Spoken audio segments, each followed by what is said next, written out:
അനിച്ചായോ സുരേഷ് എന്നാ ഉണ്ടാവേ പത്രത്തില് ഈ ചാൻ ആ പത്രവും തുറന്നു നോക്കിയേ. ഇനി നല്ലതേ വരൂ.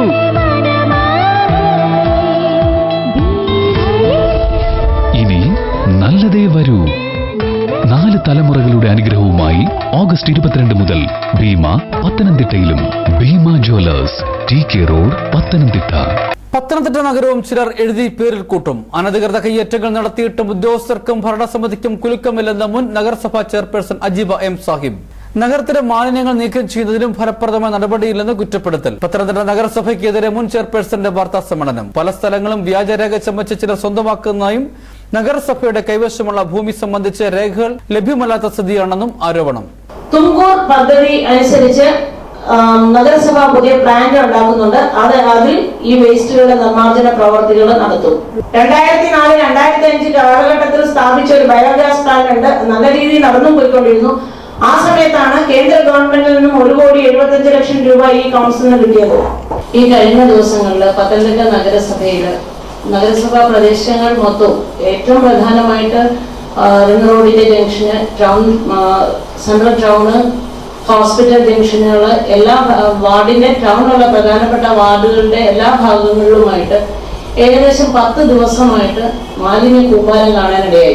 ഇങ്ങനെ ഒരു പ്രശ്നം ഉണ്ടാവാനുള്ള സാഹചര്യം നഗരസഭയിൽ ഉത്തരവാദിത്തപ്പെട്ട സ്ഥാനങ്ങളിൽ ഇരിക്കുന്നവരുടെ ഭാഗത്തു നിന്നും ഉണ്ടായ ഉത്തരവാദിത്തമില്ലാത്ത പ്രവർത്തികളാണ് എന്നുള്ളതാണ് ഇതിന്റെ അകത്ത് ഏറ്റവും പ്രധാനപ്പെട്ട കാര്യം. ആരോ വിളിച്ചു പറഞ്ഞതിന്റെ അടിസ്ഥാനത്തിൽ ബഹുമാന്യനായ നഗരസഭാ വൈസ് ചെയർമാൻ അവിടെ എത്തുകയും മുനിസിപ്പാലിറ്റിയിലെ കണ്ടീജന്റ് വർക്കേഴ്സ് കൊണ്ടിട്ട വേസ്റ്റ് അവരെ കൊണ്ട് തന്നെ എടുത്തു മാറ്റി മറ്റൊരു സ്ഥലത്ത് ഇടുകയും ആ മുനിസിപ്പാലിറ്റിയുടെ വാഹനം ആ സ്ഥലത്തേക്ക് പ്രവേശിക്കാതിരിക്കുന്നതിന് വേണ്ടി, യാർഡിലേക്ക് പ്രവേശിക്കാതിരിക്കുന്നതിന് വേണ്ടി അദ്ദേഹത്തിന്റെ കയ്യിലെ പണം കൊടുത്ത് ഒരു JCB വിളിച്ച് അവിടെ ഒരു കുഴി ഉണ്ടാക്കുകയും വണ്ടിക്ക് അങ്ങോട്ട് പോയി വേസ്റ്റ് അവിടെ തള്ളാൻ പറ്റാത്ത ഒരു സാഹചര്യം ഉണ്ടാക്കുകയും ചെയ്തു. മുനിസിപ്പാലിറ്റി ആക്ട് 1994-20 അനുസരിച്ച്, അതായത് 143 ഉപവകുപ്പ് 2 അനുസരിച്ച് അദ്ദേഹം ചെയ്ത സത്യപ്രതിജ്ഞയ്ക്ക് ലംഘനമാണ് നടത്തിയിരിക്കുന്നത്. Private bus stand, hospital junction, central junction, സ്കൂളുകളുടെ അടുത്തുള്ള സ്ഥലങ്ങള്, ഇവിടെയൊക്കെ ഇത്രയും ദിവസം മാലിന്യം കൂമ്പാരമായി കിടക്കുകയും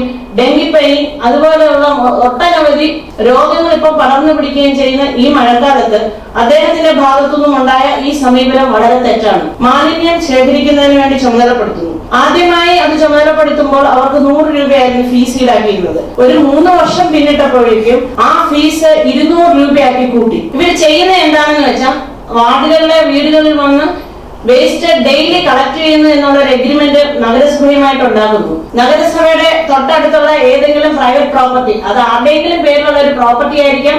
ഇപ്പോഴത്തെ ഭൂമി നികത്തൽ നിയമം അനുസരിച്ച് ഭൂമി നികത്താൻ പെർമിഷൻ കിട്ടാത്ത ഭൂമികൾ കൊണ്ട് നിക്ഷേപിക്കുന്നു, മണ്ണിട്ട് മൂടുന്നു. ഇതിന് നഗരസഭ 200 രൂപ വെച്ച് ഓരോ വീട്ടുകാരുടെ കയ്യിൽ നിന്നും കൊടുക്കേണ്ട സാഹചര്യം വരുന്നു. ഈ 200 രൂപ കൊടുക്കാൻ പറ്റാത്ത ഒരു വീട്ടിലെ വേസ്റ്റ്, അതായത് കഴിഞ്ഞ ദിവസം ഗ്രൂപ്പിന്റെ ആള് വന്നപ്പോൾ ഞാൻ അദ്ദേഹത്തിനോട് ചോദിച്ചു, നിങ്ങൾ എത്ര ദിവസമാണ് ഇത് കളക്ട് ചെയ്യുന്നത്? അത് ഇവിടെ വരുന്നത് ആഴ്ചയിൽ 2 ദിവസമാണ്. അത് ഏതൊക്കെ ദിവസമാണ്? ചൊവ്വാഴ്ചയും വ്യാഴാഴ്ചയും. അതായത് വ്യാഴാഴ്ച വൈകിട്ടാണ് കളക്ട് ചെയ്യാൻ വരുന്നതെന്നുണ്ടെങ്കിൽ വ്യാഴാഴ്ച വൈകിട്ടത്തെ വേസ്റ്റ് കൂടെ അവരെടുക്കും. ഇതിന്റെ പലരും ദുരൂഹതയുണ്ട്. ഈ ഒരു ഭൂമാഫിയ ഇവിടെ പ്രവർത്തിക്കുന്നുണ്ട്. അതിനൊരു ഉത്തമ ഉദാഹരണം ഞാൻ പറഞ്ഞുതരാം. ഇപ്പൊ നഗരസഭ ഓഫീസിൽ ചെന്ന് നോക്കിയാൽ നിങ്ങൾക്കറിയാം, പത്തനംതിട്ട നഗരസഭ അക്വയർ ചെയ്ത സർവേ നമ്പർ 259/2 സ്ഥലം ഞാൻ ചെയർമാനായിട്ടിരുന്ന സമയത്ത് പോലും അത് തിരിച്ചു കിട്ടണമെന്ന് ആവശ്യപ്പെട്ടുകൊണ്ട് പല പ്രാവശ്യവും എന്നെ സമീപിച്ചിരുന്നു. അത് ഞാൻ കൊടുത്തില്ല. കാരണം നഗരസഭ അക്വയർ ചെയ്ത സ്ഥലം തിരിച്ചു കൊടുക്കാൻ ഒരു പ്രൊവിഷനുമില്ല. ഇപ്പോൾ അത് വിവരാവകാശം കൊടുത്ത് നഗരസഭ ഓഫീസിൽ നിന്നും അതിന്റെ രേഖകൾ സ്വീകരിച്ചെടുത്ത് ഗവൺമെന്റിനെ സ്വാധീനിച്ച് ആ സ്ഥലം തിരിച്ചു പിടിക്കാനുള്ള ശ്രമങ്ങൾ നടക്കുന്നു. അദാൻ ആർക്കേഡിനും പ്രൈവറ്റ് ബസ് സ്റ്റാൻഡിനും ഇടയിൽ കിടക്കുന്ന ഒരു സ്ഥലം ഏകദേശം 6 ദിവസമായി അവിടെ കുറെ കരിങ്കൽ തൂണുകൾ നാട്ടി പ്രൈവറ്റ് പ്രോപ്പർട്ടി ആണെന്ന് പറഞ്ഞ് അവിടെ എഴുതി വെച്ചിട്ടുണ്ട്. പല ദിവസങ്ങളിൽ മുനിസിപ്പൽ സെക്രട്ടറി ഉൾപ്പെടെയുള്ളവരെ വിളിച്ച് പറഞ്ഞിട്ട് ഇന്ന് വരെ അതിനെതിരെ ഒരു നടപടിയെടുക്കാൻ കൗൺസിലിന്റെ ഭാഗത്തുനിന്ന് യാതൊരു തീരുമാനം ഉണ്ടായിട്ടില്ല. അതേപോലെ തന്നെ നിങ്ങൾക്കറിയാം, പുതിയതായിട്ട് വന്നിരിക്കുന്ന ആക്സിസ് ബാങ്ക്, ആ പള്ളിയുടെ ഓപ്പോസിറ്റ് ഭാഗത്തായിട്ട് വരുന്ന ആ തോട് പുറമ്പോക്ക്, ആ സ്ഥലം ഡിസംബർ മാസം 2nd സാറ്റർഡേയോടുകൂടി അടുപ്പിച്ച് റവന്യൂ ജോലിയുള്ള ഒരു ഉദ്യോഗസ്ഥന്റെ നേതൃത്വത്തിൽ നിന്ന് മണ്ണിട്ട് നടത്തുകയും അവിടെ ഭൂമി അവിടേതാണെന്ന് പറഞ്ഞ് സ്ഥാപിച്ചത് നഗരസഭയുടെ ഭൂമിയാണ്. സ്ഥാപിച്ചെടുത്തിട്ട് മുനിസിപ്പാലിറ്റി ഏതോ ഒരു ഡോക്യുമെന്റ് കൊണ്ട് കൊടുത്തു. അവിടെ ബിൽഡിംഗ് പണിയാനുള്ള പെർമിഷൻ കൊടുത്തു. കളക്ടർ ഉൾപ്പെടെ വിളിച്ച് അതിന് പുറകെ നീങ്ങിയത് കൊണ്ട് മാത്രമാണ് ഇന്ന് അവിടെ ആ സ്ഥലത്ത് ഒരു ബിൽഡിംഗ് ഉണ്ടാവാതിരിക്കുന്നത്. ഒരു റവന്യൂ ഓഫീസറുണ്ട്, അദ്ദേഹത്തിനോട് ചോദിച്ചാൽ അദ്ദേഹത്തിന് ഇതൊന്നും അറിയത്തില്ല. നഗരസഭയ്ക്ക് വേണ്ടി ഗവൺമെന്റിൽ നിന്നും നഗരസഭയുടെ തൊട്ടടുത്തുള്ള പുറമ്പോക്ക് പ്രോപ്പർട്ടി, അതിന്റെ ഡീറ്റെയിൽസ് വേണം നിങ്ങൾക്ക് പരിശോധിക്കാം. സമാന ചിന്താഗതിക്കാരായിട്ടുള്ള മറ്റു ആൾക്കാരെയും രാഷ്ട്രീയ ഭേദമില്ലാതെ സംഘടിപ്പിച്ചുകൊണ്ട് ഈ മാതിരിയുള്ള അഴിമതി പ്രവർത്തനങ്ങൾക്കെതിരെ പ്രക്ഷോഭം ഉണ്ടാക്കേണ്ട സാഹചര്യം ഉണ്ടായാൽ അതിനുവേണ്ടി മുന്നോട്ടിറങ്ങുകയും ചെയ്യും. റവന്യൂ അധികൃതർ ഇതിനുവേണ്ടി ഒത്താശ ചെയ്യുന്നുണ്ടെങ്കിൽ ബഹുമാനപ്പെട്ട ജില്ലാ കളക്ടറുടെ ഉത്തരവാദിത്തത്തിൽ ഇത് പരിശോധിക്കുകയും അതിനുവേണ്ട നടപടികൾ സ്വീകരിക്കുകയും ചെയ്യണമെന്ന് ഞാൻ അഭ്യർത്ഥിക്കുകയാണ്.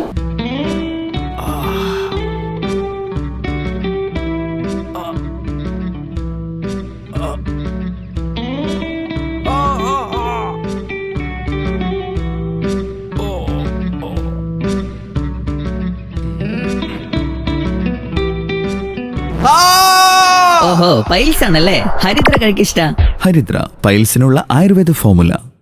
നിങ്ങൾ എവിടെയാണെങ്കിലും നിങ്ങൾക്കൊപ്പം പത്തനംതിട്ട മെട്രോ TV പ്ലേ സ്റ്റോറിൽ നിന്നും ഡൗൺലോഡ് ചെയ്യൂ. നാട്ടിലെ വാർത്തകളും കാഴ്ചകളും മൊബൈൽ ടിവിയിലൂടെ തത്സമയം കാണാം.